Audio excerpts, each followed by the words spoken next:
السلام علیکم جی، میں نے آپ کو پچھلی ویڈیو میں یہ بتایا تھا کہ فیض احمد فیض صاحب کی جو نظم تھی ہم دیکھیں گے اس کے پیچھے کیا ان کے واقعات تھے اور کیا محرکات تھے کہ فیض احمد فیض صاحب کو یہ نظم لکھنی پڑی۔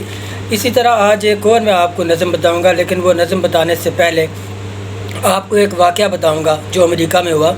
یہ سم کی جیل کے باہر ہزاروں کامریڈز جمع تھے۔ جیل کے اندر پھانسی دینے والے حصے میں آج بہت زیادہ گہما گہمی تھی۔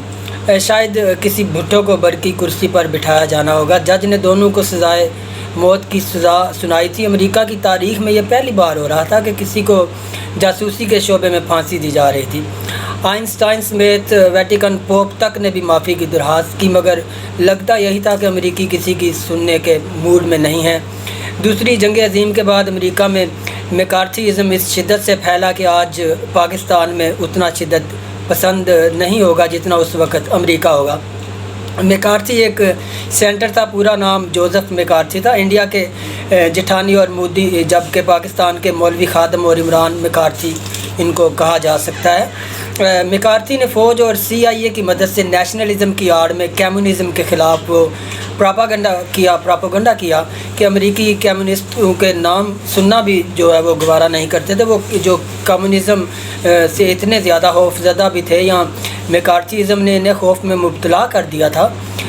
ویسے بھی روس اور امریکہ کے درمیان اس وقت سرد جنگ چل رہی تھی جو کسی خوفناک عصیب سے کم نہ تھی۔ خطرناک اسلحے کے حصول کے لیے دونوں اسٹار وار تک پہنچ گئے تھے۔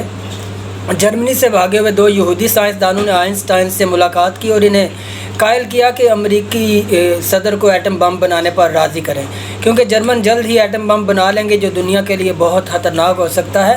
امریکہ کو اس زمن میں پہل کرنی چاہیے۔ ان کا نظریہ اضافت نیا مشہور ہوا تھا۔ یہی نظریہ ایٹمی ہتھیار بنانے کی بنیاد بنا۔ بہرحال وہ امریکی صدر سے ملے اور انہیں قائل کر لیا، چنانچہ ہٹن میں ایٹمی پروگرام شروع کیا گیا جو امریکہ کا ٹاپ سیکرٹ پروگرام تھا۔ لیکن ایک دن برطانیہ نے امریکہ کو اطلاع دی کہ اس کے بہت سے سائنسدان روس کے خفیہ ایجنٹ ہیں اور یہ ایٹم بم کی ایک اہم ڈرائنگ روس کو پہنچا دی گئی ہے۔ یہ سن کر امریکہ کے پاؤں تلے سے زمین نکل گئی۔ میکارتھی نے آسمان سر پر اٹھا لیا۔ مجبور ہو کر صدر نے تمام محکموں کو ایک ہینڈ آؤٹ جاری کیا جس میں تمام ملازمین کو ہدایت جاری کی گئی تھی کہ وہ امریکہ سے اپنی وفاداری ثابت کریں، بصورت دیگر انہیں نوکری اور جان دونوں خطرے میں ہیں۔ مودی کا ہندوستان، جس میں مسلمانوں کو ہندوستان سے وفاداری ثابت کرنے کا کہا جا رہا ہے، یا کشمیری قوم پرست جنہیں پاکستان سے اپنی وفاداری ثابت کرنے کا کہا جاتا ہے، یا بلوچ اور افغان نژاد پختون جنہیں پاکستانی سے وفاداری ثابت کرنا پڑ رہی ہے، آج کی مثالیں ہیں جو 50 کی دہائی میں امریکیوں کو درپیش تھیں۔ اس ساری سچویشن میں ہزاروں لوگ نوکریوں اور کچھ جان سے بھی گئے۔ ڈیوڈ گرین گلاس اس انتہائی خفیہ پروجیکٹ کی حفاظت پر مامور تھا۔ اس پر الزام تھا کہ ڈرائنگز اس نے روس کو دی ہیں۔ وہ مان گیا کہ ڈرائنگز اسی نے چوری کی تھیں، لیکن انکشاف کیا کہ اس نے ڈرائنگز روس کو نہیں بلکہ اپنی بہن ایتھل روزنبرگ کو دی تھیں۔ جی ہاں، یہ وہی ایتھل روزنبرگ ہیں جن کے خط پڑھ کے فیض احمد فیض صاحب نے اپنی مشہور زمانہ نظم لکھی تھی کہ تیرے ہونٹوں کے پھولوں کی چاہت میں ہم دار کی خشک ٹہنی پہ وارے گئے۔ تو بہرحال ایتھل روزنبرگ کو انہوں نے کہا کہ میں نے ڈرائنگ دی ہیں۔ تو گرین کا جو بہنوئی تھا جولیس روزنبرگ سابق فوجی اور موجودہ ایک سائنسدان بھی تھا۔ ایتھل ایک مشہور گلوکارہ تھیں۔ جولیس اور ایتھل روس کے لیے کام کرنے کے الزام میں گرفتار ہوئے، گو وہ مرتے دم تک اس الزام سے انکار کرتے رہے، لیکن عدالت نے دونوں کو سزائے موت دی کیونکہ ریاست نے بلیک ڈکشنری کا سہارا لے کر ثابت کر دیا تھا کہ بے گناہ گناہ گار نہیں ہے۔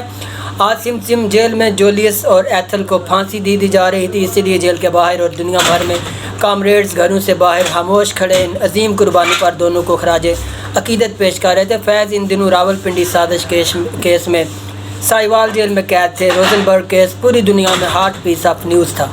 فیض کو بھی جب پھانسی کی اطلاع دی گئی تو انہوں نے اپنی مشہور زمانہ لافانی نظم ہم جو تاریک راہوں میں مارے گئے لکھی۔ دراصل یہ نظم ایتھل اور جولیس کے خطوط سے متاثر ہو کر لکھی گئی تھی اور ان کے خطوط نہایت درد بھرے ہوتے تھے۔